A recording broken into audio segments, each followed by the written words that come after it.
Olá, pessoal! Que tal a gente embarcar hoje numa jornada diferente? Uma viagem para dentro da gente mesmo, para entender um pouco mais sobre a nossa existência. E para guiar a gente nessa exploração, o nosso mapa vai ser a doutrina espírita. Sabe aquelas perguntas que vira e mexe aparecem na nossa cabeça? De onde é que a gente veio? O que nós somos de verdade? E para onde será que a gente vai depois daqui? Pois é, são as grandes questões da humanidade, né? São elas que nos movem a buscar respostas. Então, para a gente tentar entender as respostas que o Espiritismo nos oferece, eu preparei um roteiro bem bacana. Primeiro, vamos investigar o que somos nós. Depois, a gente mergulha na incrível jornada da reencarnação. Na sequência, vamos ver o processo do retorno, entender a tal da bênção do esquecimento e, para fechar, vamos descobrir o nosso destino em rumo à perfeição. Estão prontos? Então vamos nessa! Ok, então vamos lá. Começando pelo primeiro ponto. Afinal, não dá para entender a jornada sem antes a gente saber quem é o viajante, certo? Então a pergunta é: o que de fato somos nós? E olha, a resposta que a doutrina espírita traz é fascinante. A ideia central é que a gente é muito mais do que só esse corpo que a gente vê no espelho. Na verdade, somos formados por uma união de três partes, três elementos essenciais. E que partes seriam essas? Vamos lá. A primeira, claro, é o corpo, a nossa parte material. A segunda é a alma, que é o espírito encarnado, a nossa verdadeira essência imortal. E, ligando esses dois, temos o perispírito. Pensa nele como um elo, sabe? A ponte que une a alma ao corpo. Esse perispírito, então, é esse envoltório semimaterial. Ele não é nem totalmente matéria, nem totalmente espírito. E para a gente entender isso de um jeito bem simples, o Kardec usou uma comparação que eu acho genial. Imagina uma fruta, um abacate. A semente lá no meio seria a alma. A casca, por fora, o nosso corpo físico. E a polpa, aquela parte que liga a semente à casca, esse é o perispírito. Fica bem mais fácil de visualizar assim, né? Beleza. Agora que a gente já tem uma ideia de o que somos, vamos para o próximo passo: entender a jornada da reencarnação. E aqui vem outra daquelas perguntas fundamentais. Por que a gente está aqui, afinal? Qual o sentido disso tudo? Olha, tem uma passagem em O Livro dos Espíritos que resume a ideia de uma forma perfeita. Diz assim: uma só existência corporal é manifestadamente insuficiente para o espírito adquirir todo o bem que lhe falta e eliminar o mal que lhe sobra. Ou seja, uma vida só é pouco demais. É como tentar fazer uma faculdade inteira em um único dia. Simplesmente não dá tempo de aprender tudo o que a gente precisa. Então, a reencarnação tem finalidades muito claras. A gente volta para quê? Para corrigir nossas imperfeições, para nos purificarmos de faltas passadas. Mas não só isso. A gente volta também para desenvolver a nossa inteligência, para colaborar na grande obra da criação. E, no fim das contas, para alcançar a tal da perfeição moral. Cada vida é uma nova chance, uma nova escola com novas lições. E aqui tem um detalhe que é super importante, é fundamental.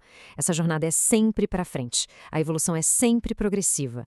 A gente pode até estagnar, sabe? Ficar meio de recuperação numa lição, mas regredir, andar para trás, isso nunca. A lei do universo é a do progresso contínuo. Ok, se a gente volta várias vezes, como é que isso acontece? Como é que a jornada recomeça? É isso que a gente vai ver agora no processo do retorno. Como se dá essa união da alma com um novo corpo. Não é algo que acontece de uma hora para outra, tá? É um processo gradual. Ele começa lá na concepção.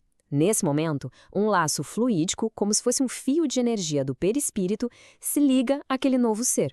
Conforme a gestação avança, esse laço vai se fortalecendo. E aí, no momento do nascimento, pronto, a união está completa e o espírito inicia oficialmente uma nova vida aqui. Mas e o espírito? Como ele vivencia isso? Bem, desde o início desse processo, ele entra num estado que a doutrina chama de perturbação. Calma, essa palavra pode assustar, mas não é nada ruim. Pensa mais como um mergulho num sono bem profundo. A consciência do mundo espiritual vai diminuindo para que ele possa se conectar totalmente com a nova vida.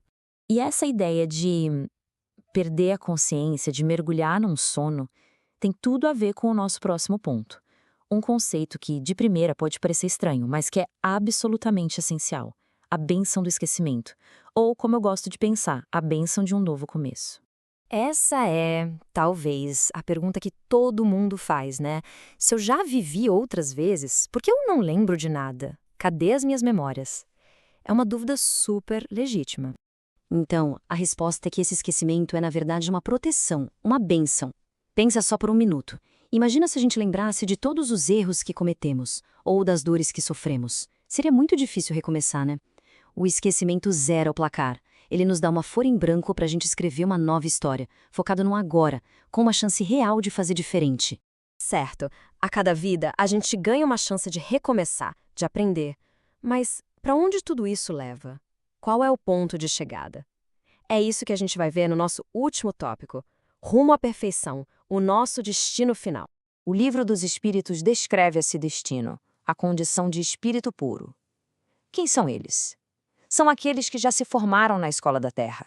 Já percorreram todos os degraus, já se livraram de todas as impurezas. Eles não precisam mais reencarnar. A tarefa deles passa a ser outra, muito maior. Se tornam mensageiros de Deus, ajudando na harmonia do universo. Então, para a gente resumir a ideia toda, a grande meta de cada um de nós é essa, é atingir a perfeição, tanto moral quanto intelectual, e o caminho para isso é através das provas, das expiações, das lições de cada vida. Tudo isso para a gente aprender, crescer e um dia, finalmente, alcançar a felicidade plena, em total harmonia com o Criador. E no fim das contas, essa jornada gigantesca nos traz de volta para um único lugar, o agora, hoje. Porque o caminho é longo, sim, mas ele é feito de pequenos passos. Então, se cada vida que a gente tem é um degrau nessa imensa escada de evolução, a pergunta que fica para cada um de nós é: qual é o passo que vamos dar hoje?